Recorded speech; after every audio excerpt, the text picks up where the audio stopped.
Thank you for joining us on the Winning at Selling podcast. I'm Professor Scott Plum of the Minnesota Sales Institute, and with me is Bill Hellkamp of Reach Development Systems. Are you unhappy with your company or your sales position? Do you feel that there are better opportunities out there for the taking? Is your company not treating you right? You are not alone in these feelings. Many sales professionals wonder what they should do. So think about your own situation as Scott and I discuss Should I Stay or Should I Go? And other cool stuff on episode 570 of the Winning at Selling podcast.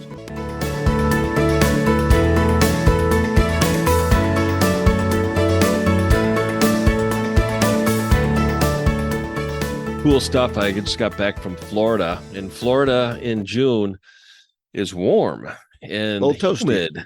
Yeah. And, I can tell why people leave the state during the summertime because it was, I kept thinking about the winter in Minnesota and being 90 degrees in Florida. And it's like, I would take that. But when you say cool stuff on episode 570, I think about staying cool, especially over the summertime. So very relevant. Good pun. When I think about hot and humid, I always think about Good Morning Vietnam. Oh, and yeah. Robin Williams saying, "It's hot, damn hot. So hot my underwear is melting." Yeah. I felt like that before, It's just hot. Yeah. So It is. all right. Well, we'll look forward to kind of any insights you had from your trip down there, but we'll get started with the book club this morning. Yeah. So we're doing How to Win Friends and Influence People. Very popular book, Dale Carnegie. We're covering chapter 4, 5, and 6 today, part 2. And chapter 4 is an easy way to become a good conversationalist. And this is just interesting. I think about having Dr. Manny Style on the show, episode 539, who wrote the book Listening Leaders. And it's always the beginning of a great conversation when you concentrate on listening rather than talking, and being prepared to make that small talk and to be able to have sort of an agenda in mind or some topics that are going to be interested to the other person. We're going to talk about that in chapter 5. But I really enjoyed this and understanding what makes a good conversation. And the book really reinforced asking good questions, shutting up and listening and letting the other person talk really makes the other person feel like they're having a good conversation with you because they're doing all the talking. Yeah, I've said it before that I often write at the top of my page as I'm listening to a customer, SU, SU, SU, which is a reminder to me to shut up. And once they're talking, let them talk and encourage them, as we've talked about before, with little ummy sounds or little encouragement to let them know that we think they're important and we want them to keep going. Yeah. And just being prepared for just a couple of real easy questions, like, tell me more. That's interesting. Could you give me an example? If you just think about those two questions, you're going to really continue to push that conversation in a way of keeping it going. And the more the person is going to be sharing more information. And we've talked about sales and negotiations. What's the key to successful sales is information. We need information. And if we're comfortable with silence, we ask good questions, we're going to get more information because the other person is going to be uncomfortable with silence. And not be waiting for just that moment when they finally shut up so you can talk. Yeah. Which we often do. I like the stories. He uses so many good stories. He had one about the phone company in the old days when we had phone companies that were different. Now we have Verizon and different types of phone companies. But this was the one big phone company. You only had one choice. Your choice was AT&T or nobody. Yeah. Bell. And somebody was mad at them and kept putting since they were public utilities, they kept complaining about it. And finally they sent this fixer in to talk to him. He said he talked to him for hours and hours and hours, listening to this guy's complaints until finally he joined the some kind of a club that he had and quit complaining about it. But he just needed to vent everything out. And sometimes when we're working with customers, we have a situation with them where they're upset. They need to vent. People need to get it out of their system, and every bit of it. I think of it like a volcano. It just it's got all this pressure on it if somebody's upset sometimes, and you just have to let them vent it all out. And then when they run out of gas, I like to say, so what do you want me to do? Right. Yeah. And they're usually pretty reasonable in their request. And it doesn't take much to make somebody feel like they're being heard. And that's what it boils down to. I was doing a class for a group, and the salesperson was saying, this guy, is very well to do money wise. He's obviously got evidence that he's financially successful, and he just kept working me down on the bid. And this was to do a garage floor covering, and he just got me so low. And then he's like, I can't go any lower. And the guy's like, well, then we don't have a deal. So they bring it up at class to talk about it. And I go, what do you think the guy's goal is in doing that and saying it to the salesperson? You're going to have to sharpen your pencil. I said to the salesperson, he wants to win, so let him win. What does that mean? Ask him. You've got me down as low as I can go on the price. What is it going to take? I see you have beer signs hanging all over your garage. What is your favorite case of beer? I will give you a case of beer, and that's as much as I can do for you. That you won. I'll buy you a case of beer. What will that work? Yeah, that you got it. Buy me a case of beer, and he wanted to win. And you didn't have to go any farther on the price, but the guy wanted to feel like he won. He got what he got wanted. something thrown in. Yeah. I liked as the chapter ended up. He talked about Sigmund Freud and they said he was just a great listener. And one of his patients said, "You have no idea what it means to be listened to like that." Mm-hmm. And that's what we have to really get ourselves to, not to the point where we're trying to manipulate or use it, or even, as I said, let them run out of steam so I can talk. Mm-hmm. But really focus on listening to them. I think Nan mentioned this too. Listen to people at a deeper level, at a secondary level, not just surface listening. Right. Nan was our guest last podcast. Yeah, great information, and I really encourage people to listen to that episode 569, obviously. So people really seem to feel the sense of feeling important, and we can make other people feel important by just listening to them. There's another great story about Lincoln, calling his friend back in Springfield, Illinois, and his friend came to Washington to visit Lincoln. And so he didn't call him because they didn't have phones yet. Right. Yeah. I think he wrote him a letter, probably. Yeah. Maybe a telegram. I think yeah. And Lincoln did all the talking. The guy didn't say a thing. And Lincoln goes, "This felt really good. Thank you for listening to me. I really had a chance to, what do they say? Process walk it now in corporate America. Let's process walk that and go through it." And it just was very valuable just to be able to listen to other people. Yeah. And great advice. So chapter 5 is, let's mention the principle. So principle 4 from chapter 4 is be a good listener, encourage others to talk about themselves. So keep that in mind when we're in a conversation. Chapter 5 is how to interest people. This chapter is a good reminder of being prepared for appointments and conversations. There's a good saying that I heard many, many years ago, and that is that small talk is like walking in a minefield. You never know what landmines you're going to step on. And when I get into an appointment, I always think about what's going on in the news, what's the weather, what's the sports, how can I start a conversation? But I'm prepared to do that. LinkedIn is a great tool to find out information about other people that you meet with on what's important to them. You can look at a LinkedIn profile and you can look at their interests. You can look at their influencers. You can look at some of their groups that they're a part of. Maybe when they went to school. Where they went. Exactly. Yep. And it's so easy to find information like that so that you can ask appropriate questions, let the other person talk about what's most important to them. And that's building trust and rapport. Now, Bill, you mentioned it earlier. You don't want to come across as being manipulative. And as I hear some of these stories in the book, I mean, keep in mind, I think this was written in the 30s, that was new, innovative stuff. You do some of that stuff today, you're going to get thrown out of the office in about 2 minutes because it's old stuff and it's going to come across as being manipulative, and people are smarter than that now. So be relevant in your approach when you're working with somebody on communicating to engage in a conversation on what's most interested in, what they're interested in. Well, yeah, I think that's what the whole chapter is about, is doing a little bit of pre-approach. He tells a story of a gentleman who was going to talk to a banker, and he wanted to get him to support his Boy Scout troop to traveling to Europe, and was hoping to get him to support one Boy Scout. Well, he knew the guy had $1 million check that he had done, and that was a big deal at the time, and he brought that up as the first thing to talk about, and they talked about it for a long time, and then the guy said, "What'd you want me to see?" And he told him, and he supported him, and I think really the whole thing is about really thinking about other people. What are they interested in? Let's have the conversation around that, and then see if they have some interest in what we want to talk about as well. And I think this whole chapter is going to be about focusing on others. Take the focus off yourself, really put it on other people, and see what happens. It's not it's not meant to manipulate. It's just meant to say, look, I'm interested. We always did the thing, Scott, before we had LinkedIn, where you walked in their office, even if you couldn't do any kind of pre-approach, and you looked around. If they had pictures of them fishing, or they had Twins memorabilia, or they had model cars on their shelf, you looked on the shelves behind them and said, what do they have? I mean, look at the shelf behind me. Yeah. It's full of bobbleheads and baseballs. So, you talk baseball to me, and we'll have a good conversation. Scott's got books.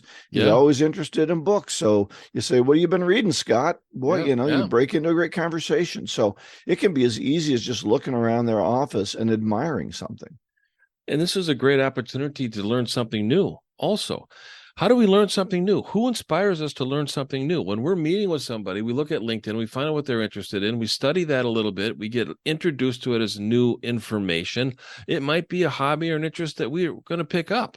Bill, I mean, you've talked about playing pickleball. Every time I think of pickleball, I think, wow, Bill's into that. I should get into that. What is it like to get involved in pickleball? And someday I'm going to turn that theory into practice, and I'm going to get out on the court and I'm going to trip over my own feet.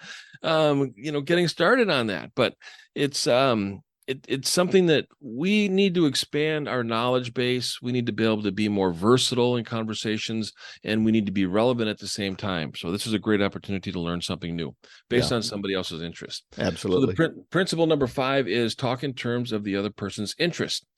Chapter 6 is how to make people like you instantly. This seems to be the essence of the book. It's this particular chapter. And making somebody feel important is so easy to do, but we need to be able to be in charge of those interactions. And I think about my intent when I'm getting into a situation where I'm going to be talking with somebody, if it's a store, if it's a restaurant, or checkout counter, some places, to be able to make eye contact, to pause, connect, and communicate. And when you do that, you're really creating that relationship in a moment where you're going to stand out, and that person is going to break all of their perceptions and all of the struggles that they've been dealing with all day, because they want this time together to be different and important. And that's what they seek. Other people seek to have those kind of communications and conversations with other people. So make it easier for them to engage with you and be an initiator of that. Yeah, I think what he's really looking for is, can you find something to compliment? Can you find something? And you've talked about this before. Are we curious? Wow, how do you get your hair to look like that? Or those are amazing fingernails you have. That must take you a lot of time to get those ready. Or as the example he uses with the guy at the post office, you have an amazing head of hair. The guy just brightened up. Right? Because he said, wow, I'm really kind of proud of this, He has another story where he is an elderly aunt, not even on his side of the family. He goes and he just admires the house that she and her husband built, and admires the things around the house. And then she offers to give him a car that everybody else had been clamoring for, because he was interested in her. Now, he didn't go there to get a car. He didn't talk to her in that way, hoping she would give him the car. He was just sincere. And this is going to be in the principle that they mention. Do it sincerely. Don't do it with a mind to get something. You're not trying to. You're just trying to, as you said, make the other person's day, break it up for them a little bit, be something different. We need to think about, how can I improve this person's life today by noticing something about them to be admired? Yeah, I love the story about the aunt in the car. And the nephew was saying, why don't you sell it? I mean, and she's like, do you think, and here's the quote right out of the book, do you think I could stand seeing strangers riding up and down the street in that car that my husband bought for me? Oh, not a chance. And then she says, I'm going to give it to you because you like nice things. Yeah. Right. What a compliment. Now, there's going to be a little bit of brunt of that from the family members. And I've seen that happen before where, oh, you're the favorite. Oh, so then you get ostracized from your own family because you got the car. Well, you did what's right. That was not being manipulative, but you did what's right. And the other people hopefully will come around over time. Absolutely. So principle 6 is make the other person feel important and do it sincerely. And I think that's really the essence of the book. I really love this chapter. It's another great chapter. So next week, we're going to be doing the book, How to Win Friends and Influence People again, chapter 1, 2, and 3 from part 3. So we're clipping right along in this book. It seems like we're coming up on about halfway, and we've been doing just a few shows on it. So it's a good reminder of everybody to read this book. Bill, like you read it every year. And, I think it's, and I need to improve in this area. This is not natural to me. That's why we need affirmations, is just to be reminders of things that are going to cut through some of the distractions that we deal with every single day. Right. So we have goals, but we have goals that we need to achieve. Overcoming distractions sometimes is a goal in itself. Yeah. So I'm really looking forward to the topic that we're going to be talking about today. Topic is, should I stay or should I go? I looked up to see if I could use that song, but I decided there's too many royalty problems, even if I just play. We have a lot to lose too. That's right. Yeah. Well, yeah, this value. Yeah. So anyway, you and I both get asked by salespeople, should I stay at my current company? Yeah. Or should I find a position elsewhere? I think many of our listeners have felt that way, found themselves in that position, asking that same question, should I stay or should I go? So I thought I'd give it a little bit of thought. I came up with 3 major categories about why people might want to leave. I didn't think about, the should I stay as much, but I because usually it's the aggravations that cause us to go. We don't always look for a better position. We're just so tired of the aggravations. And as we look at these, probably no one of them in any category is enough reason to leave. No company is perfect. And when a company is trying to promote you to come into their company, they're going to lie to you anyway. So, you just got to know that nobody's perfect. But if there's 4 or 5 of these things happening at your company, it might be time to make a change. So kind of we're going to talk about reasons to find a new sales organization. And I've got 3 categories, Scott. I've got leadership, meaning the C-suite. What's the whole organization leadership?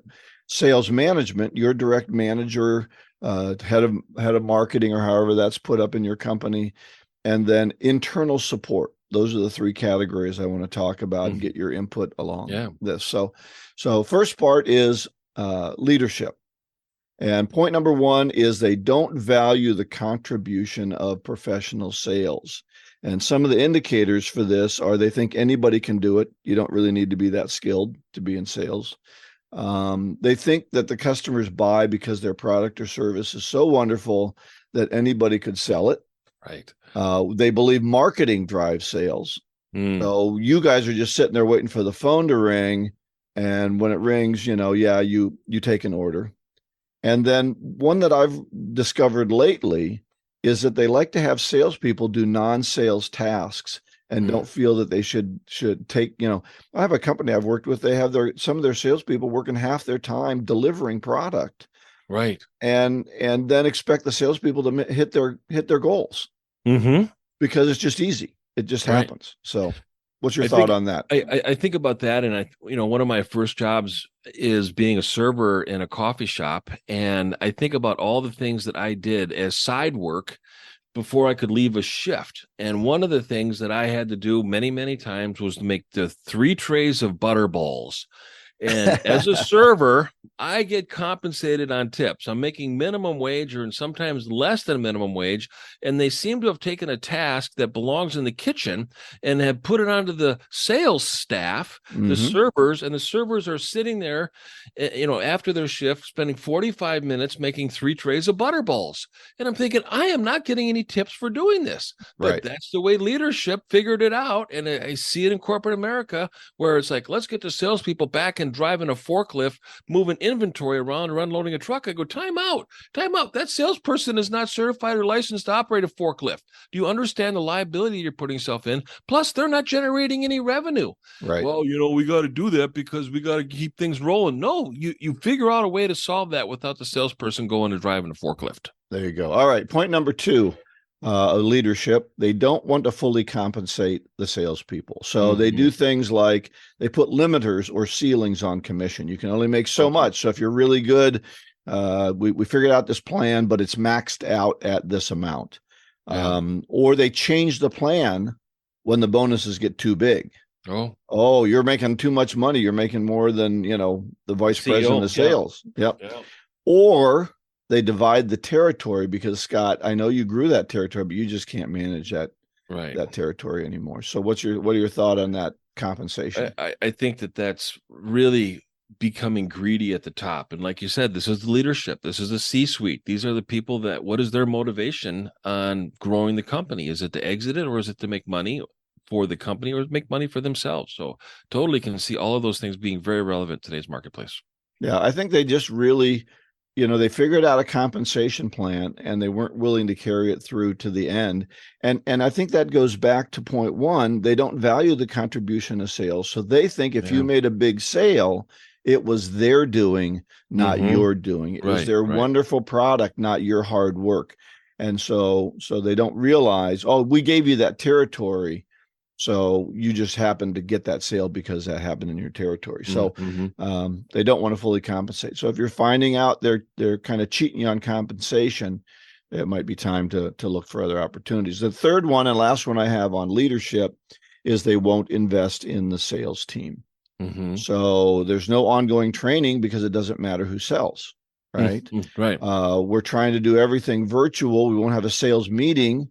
We'll just put you all on the phone and talk to you for a half hour. And that's enough of a way to get together and share ideas. They give you old equipment, especially your phones and your laptops are breaking down all the time, or your laptop's really slow and it's not been fixed up anymore. And then they expect you to do all this work on your CRM and your laptop sucks.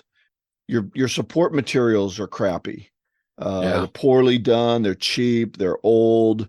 You have cheap brochures that make you look like you have no money. And then the last one I have is they're getting too picky about expenses. Oh, look at your meal here with the customer is $22 and your limit is 20. Right. Right. And well, we sold him $1 million.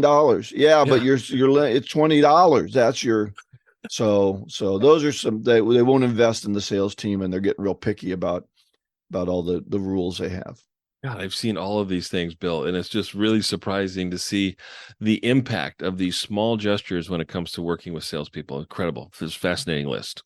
Yeah, it really makes them feel like they're worthless. Yeah. So if your company's making you feel worthless, that may be the time to head out and look for somebody who doesn't make you feel worthless. So makes me I'm just entertained by it, Bill. I mean, I just think about stories like, a company that spends $1.2 million a year, and we took them out to dinner to, celebrate the first 3 months of the contract, and everything's going really, really well, and we're adapting accordingly. And we bought a bottle of wine for dinner at the nice steakhouse, and then you turn in your expense report, and the policy is we do not reimburse for alcohol.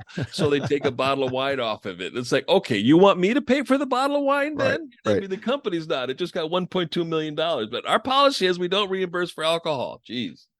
Yeah, I remember when I was in retail, and I moved from one type of store to a computer center, which was more of a business to business type of store, and I took the free coffee away. Yeah, because I was being cheap, right? Right. Really ticked off my sales team. I found out that was a bad mistake, and I had to go back and say, okay, well, so we can give our salespeople a feeling of cheapness, right? That we must not be doing very well if we can't even pay for the coffee anymore, right? For some reason, I'm thinking of Moneyball right now, where they started charging $1 for pop. Yeah, and they go, we can't even afford pop, or soda, for the other people in the other parts of the world. Yeah. All right. The second group is sales management. So again, we've got 3 different areas that they tend to cause you frustration. So number one is they only manage with metrics. Yeah. So everything they do, they're sitting behind their desk, they're looking at their CRM funnel information, and they're calling you up and saying you don't have enough in your funnel, or every conversation you have is around metrics. There's no human factor to the conversation. How you doing, Scott? How you feeling? What do you need me to help you with? there's no coaching and no ride-alongs. So they're Wow, never out in the field. They're always behind the desk. They're doing reports for upper management. They're stuck in the report mode and the information mode, and the growth mode is gone. I'm not going to help you grow. I'm not going to help you learn. I'm just going to beat you up with metrics. Right. Yeah. Good friend of mine is in the venture capital business, and he trademarked this slogan, beyond the spreadsheet. And there's so much power beyond the spreadsheet when you look at a company and you look at an entity. There's a culture and there's a community, and that's going to be profound. And that is determined by what leadership is willing to tolerate and what management is willing to support at the same time. Very powerful. Yeah. So the second area is you find yourself being managed with intimidation. That's when you know it might be time to leave. You hear things like, Scott, you're lucky to have a job. Right. Beat your quota or else. Or I'll beat you. My dad, when I first was in management, he gave me a sign with a guy with a stick with a nail through it, and it said, "The beatings will continue until morale improves." Yeah, I've seen that. I always like that. Right. And then lastly, they have unbelievable sales goals, meaning they've given you goals you don't believe, and therefore you're not going to try and hit them, and therefore you're going to fail, and then they're going to beat you with the you're lucky to have a job stick. Right. I mean, think of Scott Welly. One of the motivations that salespeople have is they want to feel like they're winning every single day. Is there a goal that's being introduced and achieved, and we feel like we're winning? Unrealistic sales goals demotivate salespeople, and it costs the company money, revenue.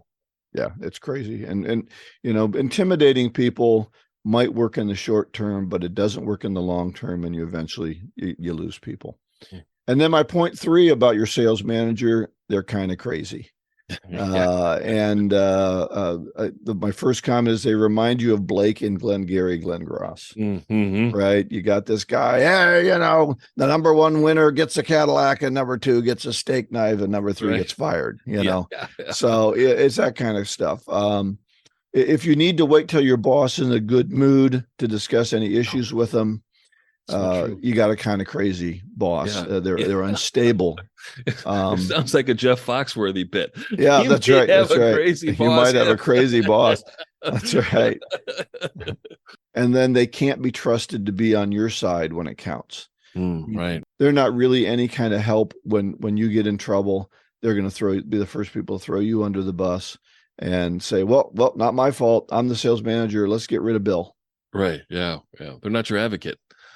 No, not at all. They're going to take other priorities versus supporting you. And that's sad when this is sales management. This is the people that have a direct impact on the revenue that's being generated by the behavior of the team. Incredible. Yeah. So if you're getting a lot of that from your sales manager, you may be thinking it's time to go. Should I stay or should I go? Right. And the last one is internal support.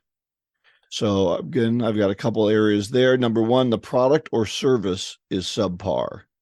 So you're spending a lot of your time fixing problems that were created by either the product's lack of ability or the service team isn't doing their work, and you're out there fixing the problems of the service team. And if you have to resell your sale over and over and over again because the product or service is lacking, you don't have time for new sales. Another sign is the competitor really has a better solution. So you're getting your butt kicked out there because your product or service isn't really the best solution or isn't a competitive solution out there in the marketplace. And then finally, your product is all getting outdated and there's nothing new on the horizon. It's all old hat. You're still working with flip phones and dial up modems. So if it's too old, it's just going to be left in the dust and you're not going to be able to sell it. Yeah. Yeah. All very good points. And I think about some superstar salespeople, this happens too, is they go out and they overcapacitate the service team. And then all of a sudden you got customers that you worked hard to sell.